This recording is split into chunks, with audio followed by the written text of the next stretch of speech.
Shalom, selamat pagi, selamat bertemu kembali dalam program kita membaca Alkitab setiap hari. Saya rindu semua kita Bapak dan Ibu, mari kita terus mengikuti pembacaan Alkitab kita. Mari kita terus bertumbuh di dalam firman-Nya. Mari kita jadikan firman Tuhan ini sebagai penuntun dalam setiap langkah hidup kita. Amin. Pada saat ini kita masuk dalam episode 20 April. Dan sebelumnya saya undang kita mari berdoa bersama-sama. Bapa yang baik, kami bersyukur pagi hari ini untuk anugerah-Mu. Kami percaya di hari yang baru ini ada berkat yang baru bagi setiap kami. Berkati firman-Mu, berkati renungan kami pagi hari ini, dan biarlah Roh Kudus yang mengajar kami. Di dalam Yesus Kristus kami berdoa. Haleluya. Amin. Tema kita pagi hari ini, ketika terdesak, apa yang kita lakukan? Ketika terdesak, apa yang kita lakukan? Saya baca, saya kutip dari 1 Samuel pasal yang ke-30 ayatnya yang ke-6. Dan Daud sangat terjepit karena rakyat mengatakan hendak melempari dia dengan batu. Seluruh rakyat itu telah pedih hati masing-masing karena anaknya laki-laki dan perempuan. Tetapi Daud menguatkan kepercayaannya kepada Tuhan Allahnya.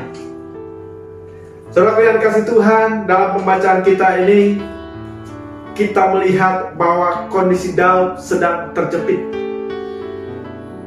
Pada waktu itu Daud berpikir dalam hatinya, bagaimanapun juga pada suatu hari nanti aku akan binasa oleh tangan Saul. Karena Daud ini jadi buronannya Saul. Dia dikejar-kejar oleh Saul, dan Daud berpikir pada suatu saat juga pastilah saya akan jatuh ke tangan Saul. Makanya saudara, dia menyingkir ke daerah orang Filistin yang menjadi musuh orang Israel, yang menjadi musuh Saul. Akhirnya apa? Saul juga berhenti untuk mencari Daud. Tetapi kita melihat saudara, pada waktu itu orang Palestina berperang melawan orang Israel. Sementara Daud tinggal di daerah orang Palestina. Artinya apa? Daud juga punya kewajiban untuk ikut berperang bersama dengan orang Palestina melawan bangsanya sendiri. Daud ini harus melawan bangsanya sendiri.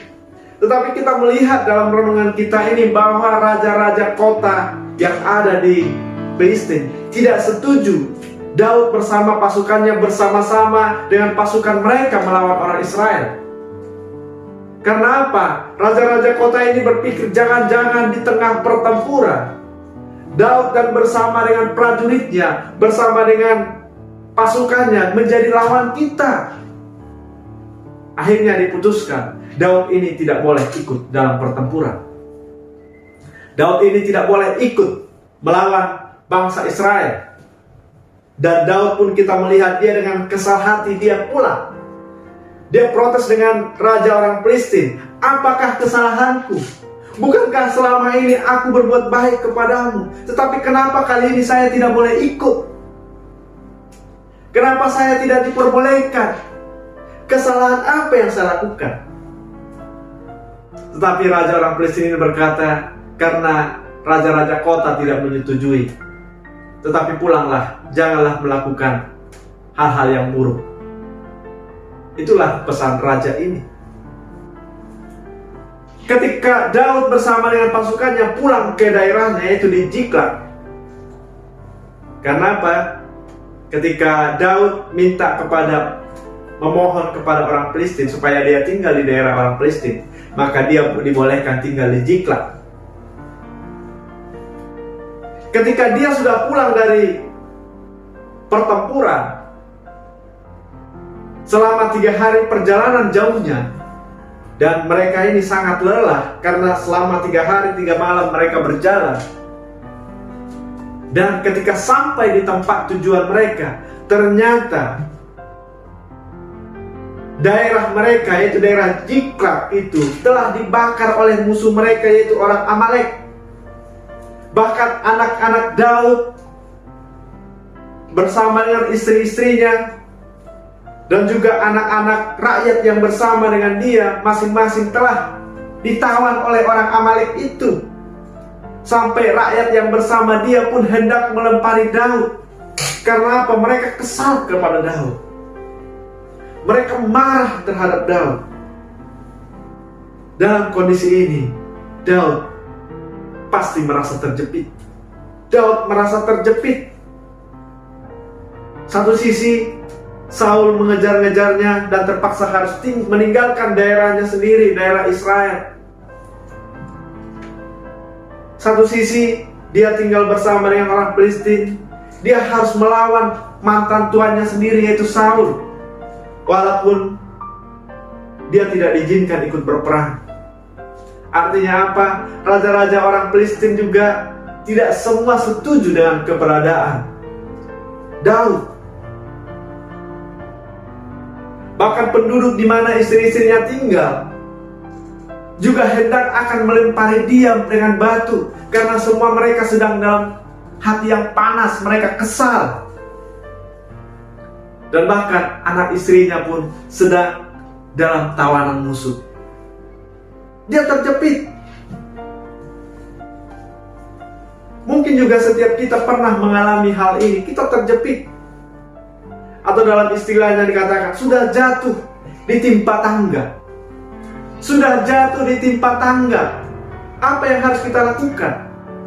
Dari renungan kita pagi hari ini kita belajar, saya membagikan dua hal kepada kita. Yang pertama, dikatakan 1 Samuel pasal yang ke-30 ayat 7 sampai yang ke-8 dikatakan, lalu Daud memberi perintah kepada Imam Abiatar bin Ahimelek. Maka Abiatar membawa efod itu kepada Daud.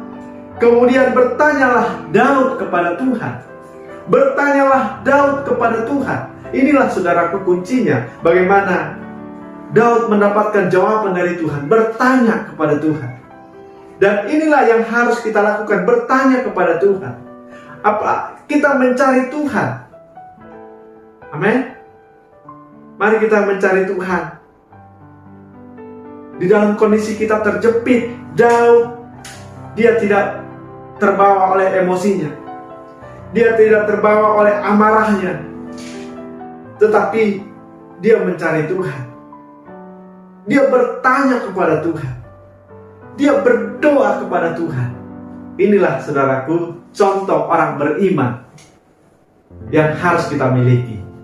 Ketika kita ada dalam masalah, kita mencari Tuhan. Kita mencari jawaban dari Tuhan. Kita memohon jawaban dari Tuhan. Yang kedua, dikatakan dalam ayat kita ini, tetapi Daud menguatkan kepercayaannya kepada Tuhan Allahnya. Dalam kondisi terjepit, mungkin juga imannya tergoncang. Dalam kondisi terjepit, mungkin juga iman kita tergoncang. Mungkin juga iman kita lemah. Tetapi di sini firman Tuhan mengatakan bahwa Daud menguatkan kepercayaannya. Dia mengingat kembali kebaikan-kebaikan Tuhan. Dia mengingat kembali apa yang dirasakan oleh Daud dalam pimpinan Tuhan. Daud percaya bahwa segala sesuatu terjadi atas seizin Tuhan. Walau kadang saudara, jalan Tuhan tidak mudah untuk dimengerti. Ini saudaraku yang menjadi renungan bagi kita. Mari kita percaya bahwa segala sesuatu terjadi di dalam hidup ini, di dalam hidup kita, semua terjadi atas seizin Tuhan, atas sepengetahuan Tuhan. Makanya saudara, ketika kita menjadi orang yang percaya kepada Tuhan, kita menguatkan iman kita bahwa Tuhan tidak pernah berbuat jahat kepada setiap orang percaya. Melainkan Tuhan punya rancangan, dan rancangannya adalah rancangan damai sejahtera, rancangan yang penuh harapan. Amin. Di balik situasi yang mendesak kita, ada pesan Tuhan bagi kita. Ada pelajaran yang dapat kita petik. Dan Daud melihat bahwa pertolongan Tuhan luar biasa. Dan semua tawanan, bahkan orang Amalek, ditumpas habis sama Daud. Semua tawanan, tidak seorang pun yang luput. Kenapa hal itu terjadi? Karena di balik semua itu Tuhan turut berperkara. Amin. Demikian renungan kita pagi hari ini. Tuhan memberkati. Kita berdoa. Terima kasih Tuhan buat renungan firman-Mu pagi hari ini bagi kami. Biarlah Tuhan, ketika kami dalam kondisi terjepit, ketika kami tidak tahu harus berbuat apa-apa, tapi firman-Mu mengarahkan, mengajarkan kami pagi hari ini supaya kami mencari Tuhan, supaya kami percaya bahwa segala sesuatu yang terjadi, semua itu terjadi atas izin Tuhan. Terima kasih untuk renungan kami, biar menjadi berkat bagi kami hari ini. Di dalam Yesus Kristus kami berdoa, haleluya, amin. Tuhan Yesus memberkati kita. Selamat beraktivitas, shalom.